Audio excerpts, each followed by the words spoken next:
Salut à tous, le journal du foot de ce vendredi 11 mars, Nasser El Khelaifi et Leonardo risquent très gros. L'UEFA a décidé d'ouvrir une procédure disciplinaire à l'encontre du président du PSG et de son directeur sportif après un comportement jugé inapproprié à l'issue du match entre le PSG et le Real Madrid à Santiago Bernabéu mercredi soir en Ligue des Champions.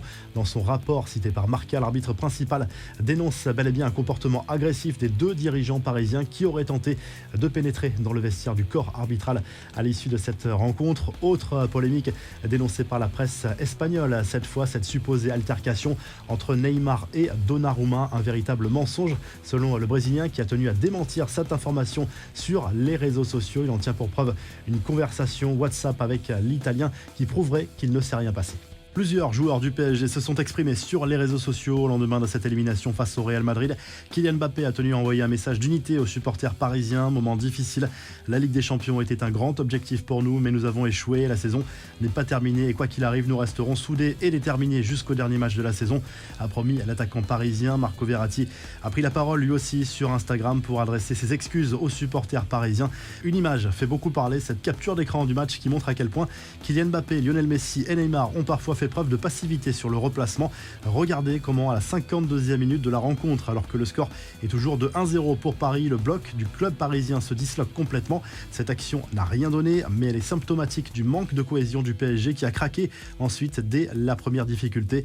En Espagne, on reparle encore des coulisses de cette rencontre. Selon Marca, Karim Benzema et Kylian Mbappé ont échangé pendant un gros quart d'heure dans une salle privée des vestiaires de Bernabéu mercredi après le match. Impossible de savoir ce qu'ils se sont dit, mais la presse espagnole fantasme une discussion à propos de l'avenir du buteur parisien. Enfin, pour clôturer ce dossier Real PSG de manière amusante, le rappeur Niska a posté sur les réseaux sociaux un échange qu'il aurait eu avec Karim Benzema avant le match. L'attaquant madrilène y aurait indiqué son intention d'écrire l'histoire. Il ne vaut rien faire du tout, c'est mon histoire, aurait écrit l'attaquant du Real Madrid. Soirée difficile pour les clubs français en Coupe d'Europe. Monaco s'est incliné sur le terrain du Sporting Braga au Portugal en 8e de finale aller de la Ligue Europa. Résultat décevant pour les Monégasques, mais tout est encore possible avant le match retour en principauté la semaine prochaine. Le Barça a été accroché par Galatasaray 0-0 au Camp Nou. On y reviendra en revue de presse. Victoire en revanche du FC Séville et de l'Atalanta dans cette compétition. En Conference League, grosse déception pour Rennes, battu 2-0 sur la pelouse de Leicester en Angleterre en 8e de finale aller. Les Bretons qui pouvaient espérer mieux mais qui n'ont pas été aidés par l'arbitrage. Victoire en revanche de l'Olympique de Marseille 2-1 contre le FC Bâle au stade Vélodrome, toujours dans cette Conference League. Les Marseillais pouvaient espérer une victoire plus large, mais globalement c'est un résultat satisfaisant avant le retour en Suisse. Les infos en bref, Chelsea va perdre très gros. Le sponsor principal du club anglais, Tree, a annoncé ce jeudi qu'il pourrait revoir son accord avec le club londonien en raison du gel des actifs de Roman Abramovich, un contrat à 40 millions d'euros par saison. Le propriétaire russe cherche à vendre le club sous pression en raison de ses liens avec Vladimir Poutine. En clair, avec cette décision, il ne peut plus toucher d'argent en lien avec ses activités à Chelsea. La vente est suspendue, le club ne peut plus bénéficier de revenus sur la billetterie et le merchandising. Le prochain mercato est compromis également.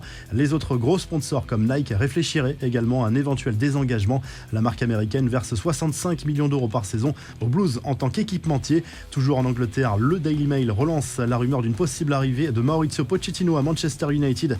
Après l'élimination du Paris Saint-Germain en Ligue des Champions, les Red Devils ont toujours l'ambition de faire signer l'entraîneur argentin cet été. L'avenir de Pochettino est clairement compromis au PSG après cette saison d'ores et déjà manquée. La revue de presse, on file tout de suite en Espagne où le Mundo Deportivo revient sur ce match nul 0-0 entre le FC Barcelone et Galatasaray en 8e de finale aller de la Ligue Europa au Camp Nou jeudi soir. Résultat décevant pour les Blaugrana après une série de résultats positifs, notamment en championnat. Tout se jouera en Turquie lors du match retour pour une qualification en quart de finale. En Espagne toujours, le journal Marca consacre en partie sa une à l'avenir de Kylian Mbappé, de plus en plus incertain désormais après l'élimination du PSG en 8e de finale de la Ligue des Champions mercredi soir contre le Real Madrid. Pour le quotidien espagnol, plus de doute, le Français va faire le choix de quitter le PSG dans les prochains mois pour rejoindre la capitale espagnole. Et en Italie, la Gazzetta dello Sport consacre sa une à Gianluigi Donnarumma, grimé pour l'occasion en Joconde. Pour le quotidien sportif italien, il faudrait quitter le PSG pour revenir en Italie. La Juve est visiblement intéressée selon la Gazzetta dello Sport. Si le journal du foot vous a plu, n'hésitez pas à liker, à vous abonner pour nous retrouver très vite pour un nouveau journal du foot.